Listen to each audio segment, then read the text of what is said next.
Bonjour à tous, j'espère que vous allez bien. On se retrouve pour le brief du mardi 13 août 2024. On se fera un point Bitcoin, Ethereum. Vous avez choisi en commentaire d'analyser SUI. Je remets en jeu Rose contre Clore AI. C'est à vous de décider entre les deux. Le commentaire qui reviendra le plus gagnera l'analyse. Également, en fin de vidéo, je répondrai à cette question. Qu'est-ce qu'une inefficience vectorielle? Et je vous rappelle que Bybit, c'est fini aujourd'hui pour les Français. Donc là, c'est la date limite. Vos positions vont se clôturer si vous êtes encore chez Bybit.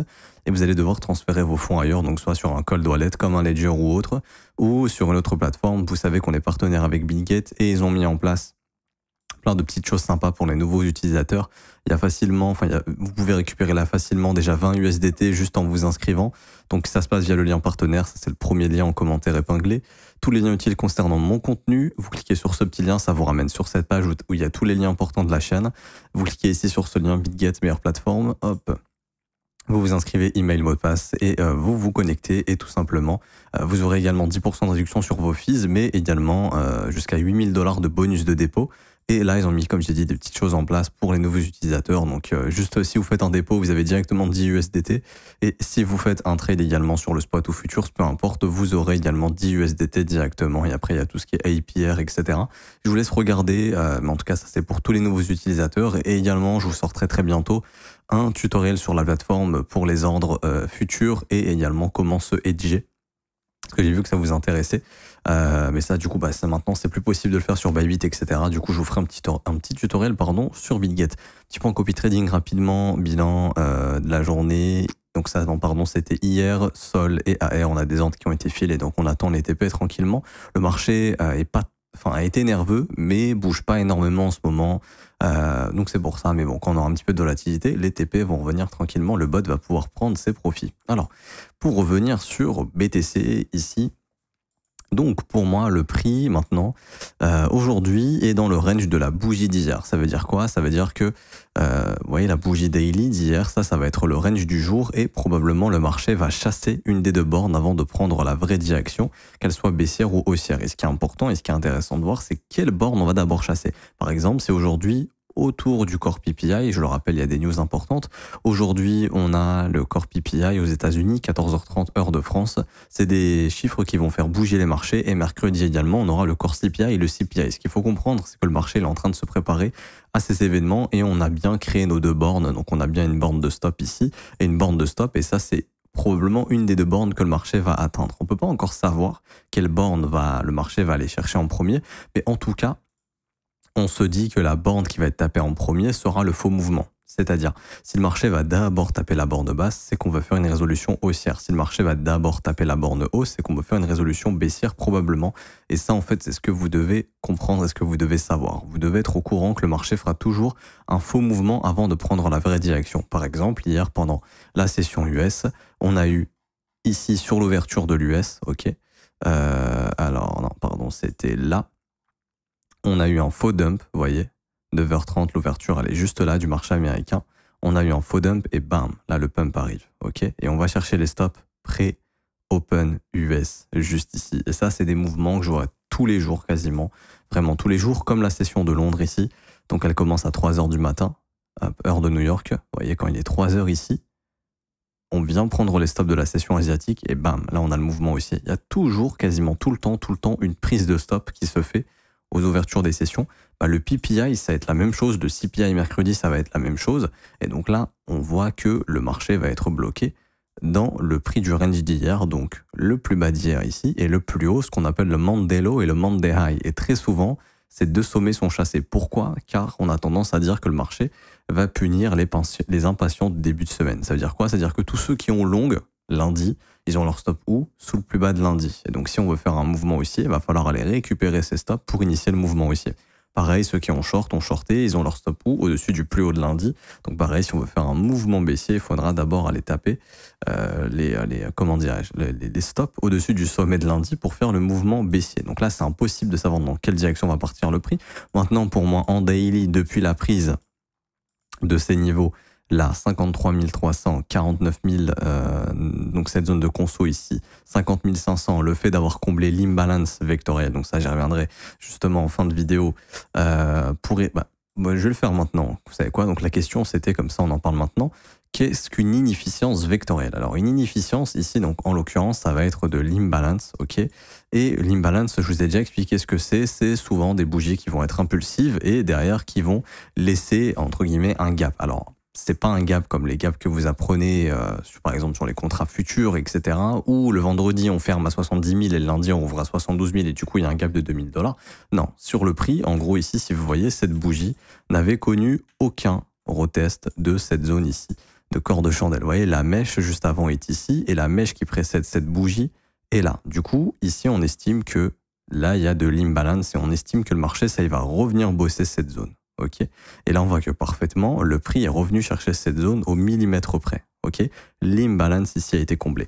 Et donc, une imbalance, c'est ça. Et une imbalance vectorielle, c'est une imbalance ici qui se fait avec beaucoup de volume. Et donc nous, on a un indicateur justement qui nous permet d'identifier le volume qui a été exécuté en fonction de ce qui a été fait précédemment. Et grosso modo, donc là je suis en mensuel, je vais passer en daily. Par exemple, là, on a une bougie vectorielle ici. Si vous regardez le volume, vous voyez, hop, on a un record de volume ici. Et le volume est beaucoup plus important que le volume qui a été exécuté sur les sessions précédentes. Et ça nous donne de bonnes indications ici, puisque là, on sait qu'il y a énormément d'ordres qui ont été exécutés sur cette bougie. Et là, en l'occurrence, cette bougie, pour l'instant, le marché a clôturé au-dessus. Ça veut dire quoi? Ça veut dire que tous ceux qui sont fait stopper leur position et tous ceux qui ont short ici sont bloqués. Là, on a plein de shorters qui sont bloqués, qui n'ont aucune envie, c'est que le marché redescende pour leur permettre de fermer leur short. Okay.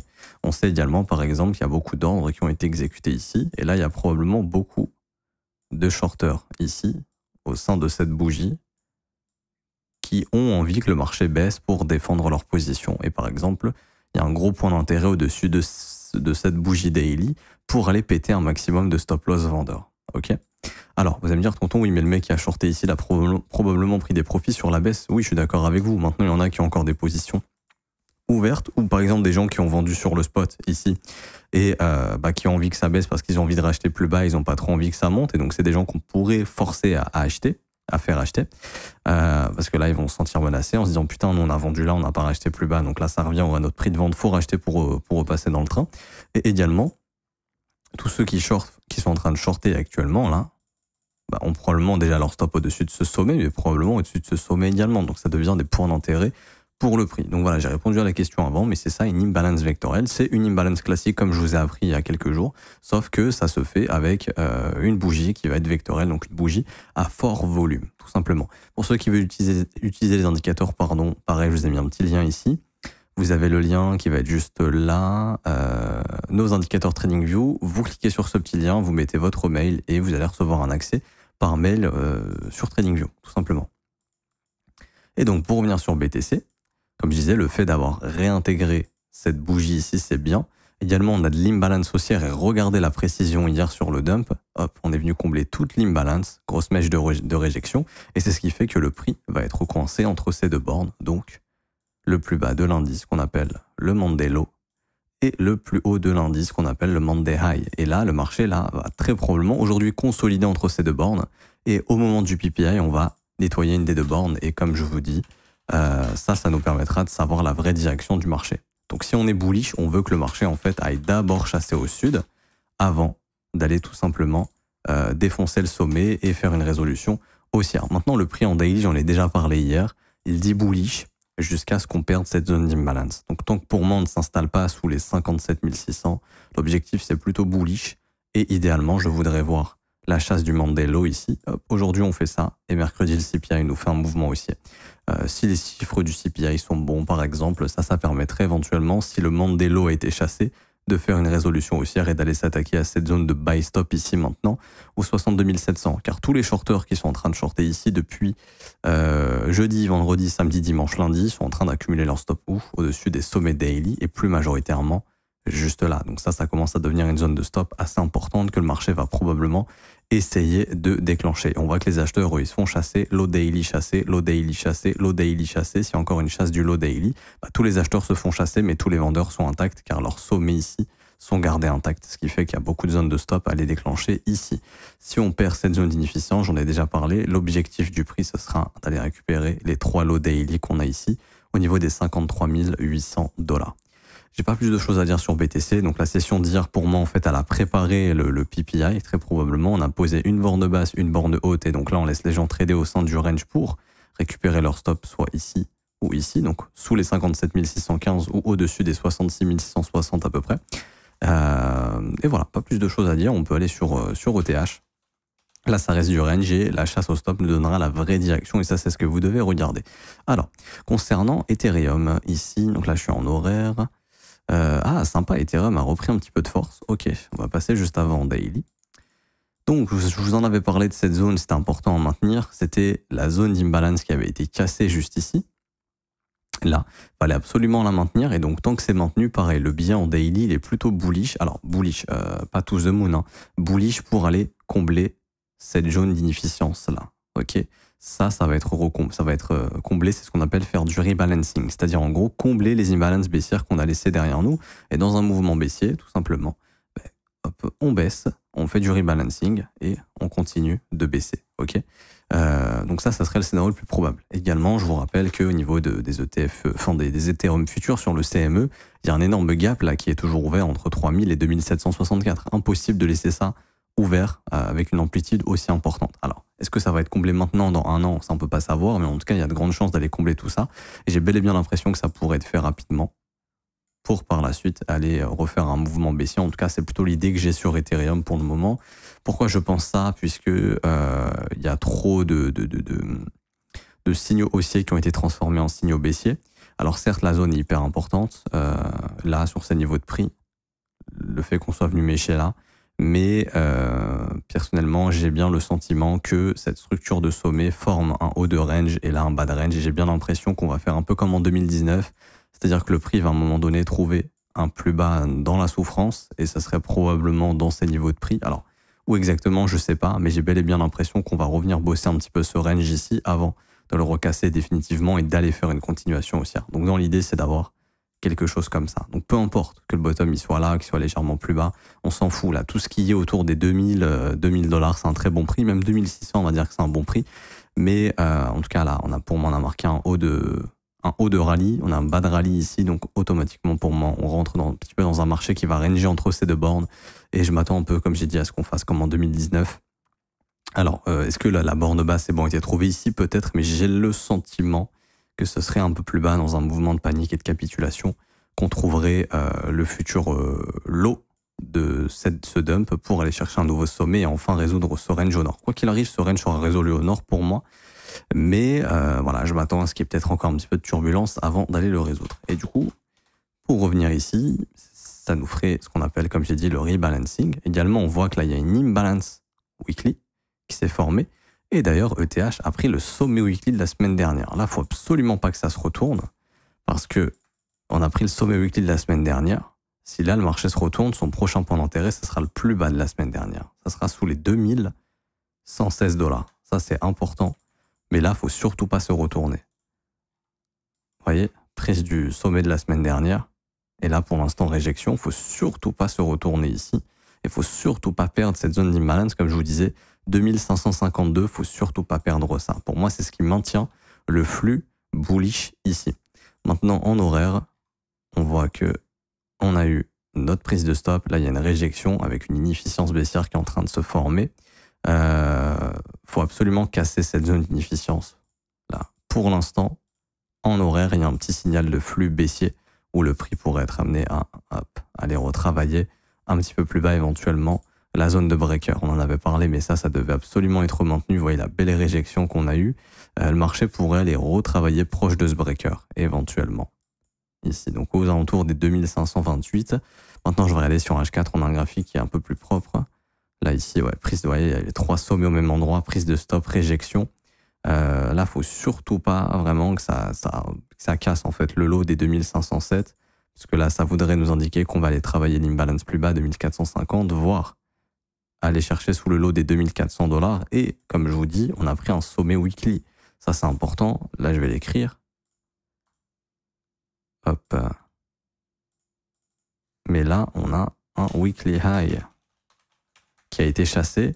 Donc ça, il faut faire attention parce que ça arrive souvent en début de semaine. Et quand ça arrive, si le marché vraiment rejette et perd cette imbalance, honnêtement, pour moi, la direction, enfin, l'objectif du prix, ce serait de s'attaquer au plus bas de la semaine dernière maintenant. Donc ça serait sous les 2116. Si on fait ça, je me doute bien que Bitcoin aussi, il a un peu merdé et qu'il aura perdu son imbalance daily. Mais là, je suis très méfiant, vous voyez. Et pareil, il y a l'imbalance weekly jusqu'à 3075, il y a notre gap CME à 3000. Ça, en tout cas, cette imbalance, pareil, elle sera comblée, sachant qu'elle est vectorielle, elles sont quasiment tout le temps comblées. Donc ça sera très très probablement comblé. Quand on veut pas savoir, c'est pour ça que, et je veux pas avoir de réjection sur cette prise de sommet weekly, je vous en montre par le passé, prise de sommet weekly, regardez-moi le retournement. Prise de sommet weekly ici, regardez-moi le retournement qu'on a eu. C'est un truc qui arrive très très souvent et c'est pour ça qu'il faut pas du tout le faire, parce que là, vous voyez, on est un peu dans ce cas de figure où prise du sommet weekly, on veut pas que la bougie soit transformée comme ça, sinon ça voudrait dire nouveau plus bas. Ici pareil, prise du sommet weekly, regardez ici encore. Prise du sommet weekly encore, bam, reversal. Vous voyez, ça arrive très souvent. C'est pour ça qu'il faut absolument pas faire ça. Là, faut accepter pour aller travailler cette imbalance baissière. Et après, si on décide de descendre, une fois que cette imbalance sera comblée, là, oui, on pourra redescendre. Mais on peut le faire à partir d'ici, mais là, c'est pas ce qu'on voudrait voir. Si vous avez une optique de voir un ETH, aller retester au moins les 3000 $ pour combler son gap. Pas plus de choses ici à dire sur ETH. Donc, on peut finir avec SUI. Je voulais vous faire un petit point en récession, etc. Mais ça, je pense qu'on le fera finalement jeudi. Je pense que ça fait plus de sens. Comme ça, on attendra les chiffres du CPI de mercredi, etc., etc. Alors, pour revenir sur SUI, ce qu'il faut comprendre, c'est que Grayscale vient de mettre en place un fonds d'investissement autour de SUI et autour de Tao. Donc déjà, ça, c'est deux assets à surveiller. Si vous voulez trouver un bon asset qui peut avoir des chances de performer à la prochaine phase haussière, peut-être là, dans quelques mois, ou fin d'année, ou en 2025, peu importe, dans les prochains mois, car on sait qu'il y a probablement de l'appétit institutionnel. Il y a probablement des offres OTC qui doivent se faire, etc. Et le fait que Grayscale lance un fonds, c'est pas pour rien. Je pense pas qu'ils ont choisi ça comme ça. Je pense qu'il y a juste simplement de la demande. Et du coup, ça en fait pour nous un actif intéressant. Puisque voilà, dans ce monde et dans cet océan de crypto-monnaies qui existe, là on a des pistes claires, Tao, SUI, qui semblent intéresser. Et là en l'occurrence sur SUI, graphiquement, c'est ni plus ni moins qu'un gros range, ok. Et tout ce qui vient dans le bas du range, ça s'achète en termes de prix, c'est intéressant. Pour moi en termes de localisation, c'est plutôt pas mal. On va plutôt chercher à acheter dans le bas du range plutôt qu'à acheter dans le haut du range, ok. Et là on voit qu'on est venu parfaitement dans le bas du range, belle réjection. Là, ici, en weekly, on est en train de former pareil de l'imbalance vectorielle. Donc ça, c'est assez intéressant. C'est un bon signal. On est en train de casser le dernier sommet descendant. Pareil, c'est un bon signal. C'est pas trop mauvais. C'est pas trop mauvais ici. En tout cas, bas de range, c'est assez cool. Maintenant, ce qu'il faut regarder, c'est la tokenomics. C'est-à-dire comment se comportent, comment vont être release et dilués les tokens. Et là, par exemple, on voit qu'on a une dilution qui est assez linéaire. Alors, c'est plus propre que certaines altcoins, et donc ça, en gros, ça va être l'inflation du token. Par exemple, si on prend aujourd'hui donc là, on va dire mi-août, on est aux alentours de 2,5 milliards de SUI en circulation. Je vais aller jusqu'au 13 août 2025, on va faire un point un an après. Et là, on voit qu'au bout de un an, on aurait à peu près 1,4 milliard. Là, on est actuellement à 2,6 milliards, et là, on serait sur, je ne regardais pas le bon chiffre, août, on serait sur 4 milliards. Ça veut dire que grosso modo, on va avoir un peu moins de 100% d'inflation ici. Mais on va avoir quand même de l'inflation. Ce qu'il faut se dire, c'est que là, on est dans une pente linéaire ici où les tokens vont être released. Également, on regarde qui a participé à la pre-sale, qui ont investi dans le projet. On avait FTX Ventures à l'époque. On avait Circle Ventures, on avait Binance Labs, Coinbase Ventures, Binance Labs. Donc, on avait quand même des gros VC, ok. On a des gros VC qui sont dans le projet. Donc, ça aussi, ça montre, je comprends pourquoi il y a de l'appétit institutionnel, s'il y a une demande du côté de Grayscale, puisqu'il y a quand même de gros ventures qui sont dedans, et je pense qu'il y a d'autres ventures et d'autres fonds instit qui auraient peut-être envie de s'exposer dessus. D'où justement le fait d'avoir un petit fonds du côté de Grayscale. Donc l'inflation, ça va du token, enfin c'est quand même élevé, mais je veux dire, il y a des tokenomics qui sont beaucoup plus dégueulasses que ça. Maintenant, ça, c'est pas un projet à garder à long terme, je pense. Je pense qu'après ce bull run, ce sera... de toute façon, dans tous les cas, un bear market, les ALT, c'est 90% de retracement. Mais ça, d'autant plus, puisque au prochain bull run, quand le bull run sera fini, la release de tokens ici va continuer de se faire et donc le bear market sera compliqué pour SUI. Maintenant, autre point technique. Ok. Ici, c'est un range. Ce qu'on pourrait voir éventuellement, si jamais, par exemple, le Bitcoin n'a pas bottom au 49 000 et qu'il nous refait un dump ces prochaines semaines, ce serait d'acheter le plus bas ici de 2023 qui serait un point d'intérêt exceptionnel. Pourquoi ? Parce Quand vous mettez votre graphique en annuel, vous avez des points d'intérêt qui sont exceptionnels. Il faut savoir que acheter les plus bas annuels, c'est des entrées qui sont exceptionnelles. Et donc, avoir un petit buy limit ici au niveau pardon, on n'ira jamais à 8 centimes, pardonnez-moi. Enfin, on n'ira jamais, j'en sais rien, mais ça, c'est le prix du listing. Là, voilà. Le plus bas de 2023 réel, entre guillemets, c'est les 36 centimes. Ce qu'il faut comprendre, c'est que mettre des buy limits ici, ça serait une très bonne zone. Et je pense qu'il y a plein de gros poissons ici qui ont envie d'acheter cette zone, parce que tous ceux qui ont acheté ce rallye ici vont probablement se mettre à capituler leur token ici. C'est ce qui fait qu'on pourra avoir une contrepartie énorme. Je ne sais pas si on va y aller, mais en tout cas, mettre un buy limit, et si jamais sur une future panique de marché, on y vient, là, vous aurez probablement le bottom ultime et une très bonne zone d'achat sur suivi, qui aura pour objectif de revente, du coup, par la suite, le sommet de 2024. Le marché se déplace toujours de point d'intérêt en point d'intérêt. Si le point d'intérêt au sud a été atteint et que le marché n'a plus de point d'intérêt au sud, il va en fait se rediriger au nord. Là, déjà, on a fait le rebalancing de tous ces imbalances, ici. Hop, il manquait cette petite zone d'imbalance à travailler, regardez comment c'est précis. Mais le prix est revenu bosser cette zone d'inefficience. En weekly également, je pense que le job a été fait. Voilà, il y avait des imbalances vectorielles ici. Juste là, ça a été comblé parfaitement. Bon, il reste de l'imbalance. Non, c'est bon. Parfait. Il reste, donc là, il y avait cette petite inefficience vectorielle qui n'avait pas été bossée. Bon, donc très petite. Hein. Ici, vraiment, elle est toute minuscule, mais le marché y est revenu, ça a été comblé. Pour moi, tout a été comblé ici. OK ? Donc, possibilité d'avoir bottom. Donc, les prix sont pas mauvais. Maintenant, la news, elle est publique. Je pense qu'il y a plein de gens là qui ont vu la news, qui sont peut-être en train d'acheter, et ça vaudrait peut-être le coup là d'avoir un final dump, hop, histoire de faire capituler les gens qui ont acheté la news pour récupérer ce volume ici. Mais quoi qu'il en soit, ça c'était un bon buy limit, ça c'est encore un bon buy limit, et si jamais on achetait ici, si on y vient pareil, ça sera un très bon buy, car l'objectif de revente, ce sera au-dessus des 2,18$, et là déjà on voit qu'on serait sur un bon 531%, juste sur un mécanisme technique, ok ? Ça veut dire, j'ai pris tout ce qu'il y avait à prendre au sud, maintenant je vais retracer, je vais aller prendre ce qu'il y a au nord.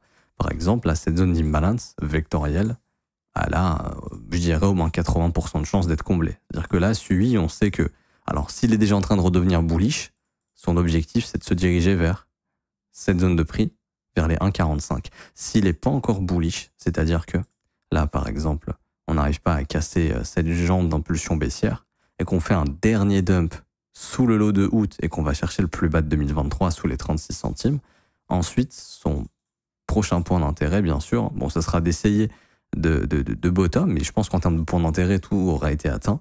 Et donc, à ce moment-là, son objectif, ce sera au moins de revenir dans cette zone-là, entre 1,54 et 1,44. Donc déjà, c'est de se dire que SUI, on va le revoir dans cette zone de prix très très probablement, ici. Donc tous ceux qui achètent la 96, vous avez déjà un objectif de vente dans cette zone et par exemple, hein, même si le prix fait ça, et si vous rajoutez ici à votre bague, ça diminuera votre prix d'achat et vous savez que votre première zone de vente, elle sera facilement atteignable ici. Deuxième objectif de vente, le sommet de 2024 qui devient notre gros point d'intérêt et ça serait éventuellement l'objectif pour 2025. Donc quelqu'un qui achète ici ou qui achète là sous le lot de 2023, vous vous dites ok, ça va être retravaillé. Donc déjà, je vais faire une plus-value. Hein, imaginons que j'achète ici à 34 si on y revient, entre 318 et 344% de bénéfices, mais également sommet de 2024, 536%.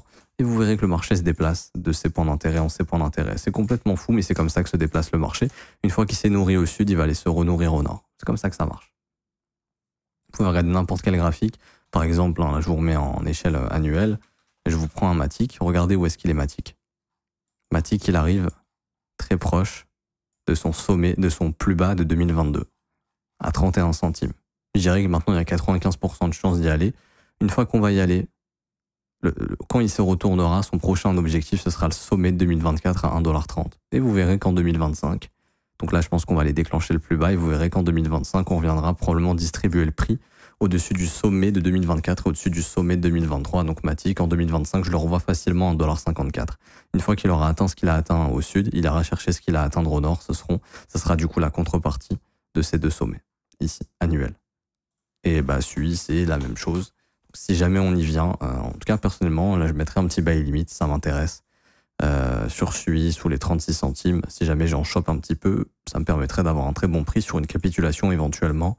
Et je sais que ça, je pourrais le revendre facilement au moins, on avait dit dans les combien 1,45, 1,54, et puis pareil, après sommet de 2,18$, c'est un peu les objectifs que je me fixerai. Je m'arrête ici, j'espère que ça vous a plu. Si c'est le cas, n'hésitez pas à mettre un petit pouce bleu, un petit commentaire, ça récompense le travail qui est fourni. Abonnez-vous aussi si ce n'est pas déjà fait. Je rappelle qu'en commentaire épinglé, vous avez tous les liens importants. Vous cliquez sur ce petit lien, vous avez la possibilité de rejoindre le copy trading, c'est 100% gratuit. Donc il vous suffit de vous inscrire sur Bitget, notre lien partenaire, de remplir ici ce petit formulaire rejoindre copy trading, prénom, email, identifiant Bitget, vous cliquez sur rejoindre et vous regardez cette vidéo, configurer le copy trading pour activer le copy trading sur votre compte. Vos fonds restent sur Bitget, il n'y a aucun fonds à envoyer sur notre plateforme de copy trading, je tiens à le préciser. Ensuite, pour ceux qui veulent rejoindre l'école et se former à mes côtés tous les jours du lundi au vendredi et avoir en plus de ça une formation qui vous est envoyée par mail, ça se passe ici dans Rejoindre mon école de trading. Vous avez ici le site de l'école avec tout ce que vous allez retrouver au sein de l'école, tout ce que vous allez apprendre. Vous avez également les avis des élèves qui sont juste ici que vous pouvez défiler. Et ça commence à partir de 49 € par mois, c'est sans engagement. Vous pouvez stopper l'abonnement quand vous le souhaitez et vous avez aussi les offres 3, 6 et 12 mois qui sont moins chères. On a actuellement 36% de réduction sur l'offre annuelle. N'hésitez pas à nous rejoindre, vous serez les bienvenus, vous aurez accès au Discord, vous serez épaulés par les professeurs, les élèves avancés et moi-même. Je m'arrête ici, bonne journée, on se retrouve demain. Ciao ciao.